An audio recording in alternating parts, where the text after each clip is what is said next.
A vida é um grande tribunal. Por que a vida é um grande tribunal? Porque nós sempre estamos julgando as pessoas. Nós julgamos e também somos julgados. Nós criticamos e somos criticados. Condenamos e somos condenados. O primeiro julgamento aqui neste evangelho foi lançado contra o próprio Cristo. Jesus está ensinando, e enquanto Jesus ensina, enquanto Jesus forma os seus discípulos, de repente os mestres da lei e os fariseus querem colocar Jesus em uma situação difícil. Vão conduzir uma mulher flagrada em adultério. E eles, na realidade, queriam observar qual era o comportamento de Jesus. A marca de Jesus era a misericórdia. A marca de Jesus era a bondade, era a compaixão, o amor. Mas, ao mesmo tempo, Jesus precisava cumprir a lei de Deus. Se Jesus não cumprisse a lei, a palavra, ele seria acusado e julgado como alguém que estava cometendo blasfêmia. E eles já encurralam a Jesus e colocam essa situação muito difícil. Moisés, na sua lei, diz que a mulher deve ser apedrejada. Na realidade, ela não cometeu adultério sozinha, cometeu com o homem. E no livro do Levítico, o casal flagrado em adultério deveria ser apedrejado. E não somente a mulher. Mas, naquele momento, eles fazem vistas grossas para esta realidade e somente aquela pobre mulher adúltera, pecadora, é conduzida para ser apedrejada. Situação difícil. Seja qual fosse a resposta de Jesus, o julgamento já estava lançado. O excesso de misericórdia, mas em contraposição à lei. O rigor da lei e esquecer a compaixão e a misericórdia. Eles colocaram uma pergunta que na mente deles só poderia haver duas respostas: ou apedreja ou não apedreja.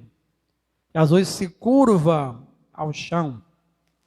É a situação da mulher que também está encurvada pela vergonha, encurvada pelaquela situação de constrangimento.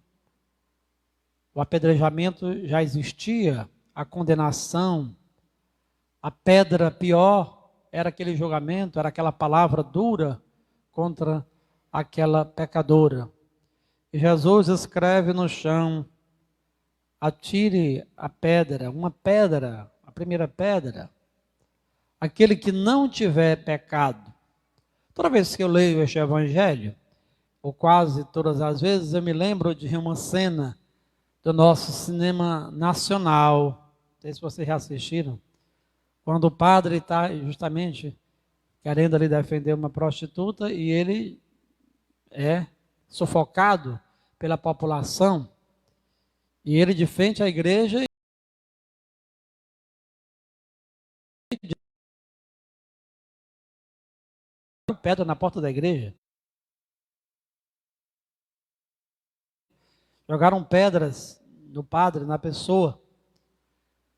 O pior julgamento é quando nós perdemos a consciência de que nós somos pecadores.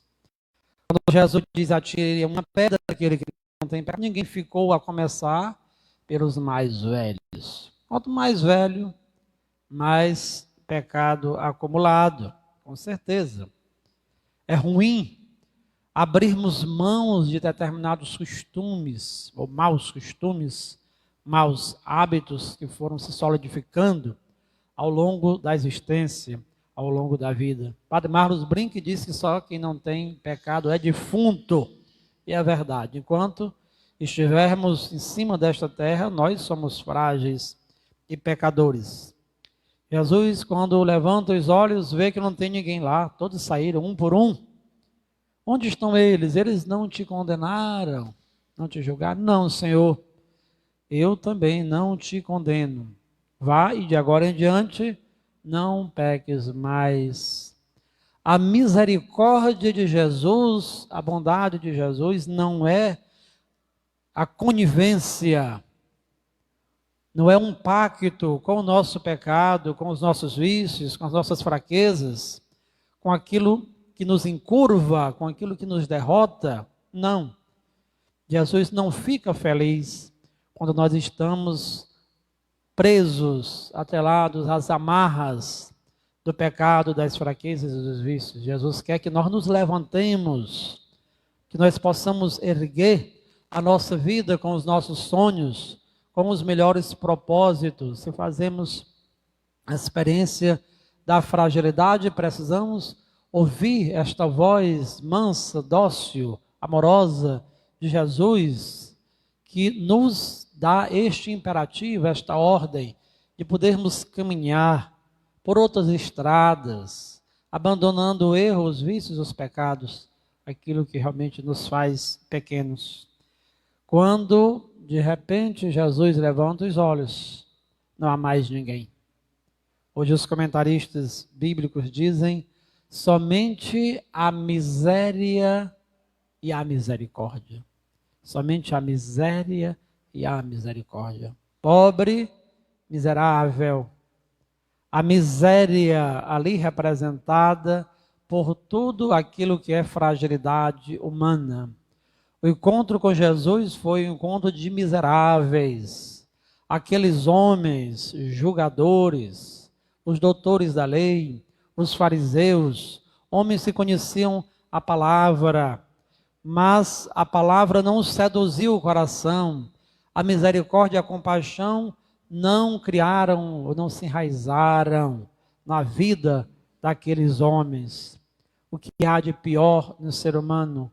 A pior miséria é o ser humano não ser capaz de reconhecer a sua condição ontológica, a sua condição de ser humano, a sua condição de um ser pequeno, um ser frágil, um ser que depende da bondade de Deus, da misericórdia de Deus. Se hoje estamos de pé, ainda hoje poderemos cair, para que ninguém possa se orgulhar. E diz São Paulo: se eu tiver que me orgulhar, que eu me orgulhe da cruz de nosso Senhor Jesus Cristo. Carregamos as nossas cruzes dia após dia. Cada um de nós tem uma cruz, cada um de nós tem um espinho na carne, como dizia o apóstolo. Cada um de nós tem este tendão de Aquiles e precisa estar se vigiando sempre. O julgamento contra os outros às vezes é severo, mas nós precisamos fazer sempre um autoexame, uma autoavaliação, uma autoapreciação da nossa vida, para percebermos que estamos perdendo tempo em olhar para o cisco do olho do irmão, enquanto há uma trave enorme no nosso olho.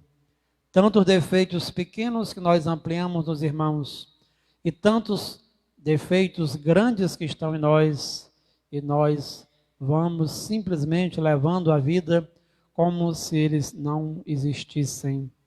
Diante do Senhor, que é misericórdia, apresentemos as nossas misérias humanas, o que há de mais podre, o que há de ruim, a nossa maldade, o nosso julgamento, o nosso espírito de superioridade, quando perdemos tempo em pensar que somos melhores, somos mais perfeitos, somos mais santos só porque caminhamos para a igreja, porque pertencemos a um grupo, porque comungamos, porque nos ajoelhamos, né, para comungar. São coisas pequenas. Peçamos ao Pai das misericórdias, ao Senhor que é pura compaixão, que nos reabilite para que possamos caminhar na sua presença e assim possamos também auxiliar, ajudar irmãos e irmãs que estão encurvados nos erros, nos pecados, nos vícios, para que todos possam caminhar com liberdade, com autonomia, com felicidade.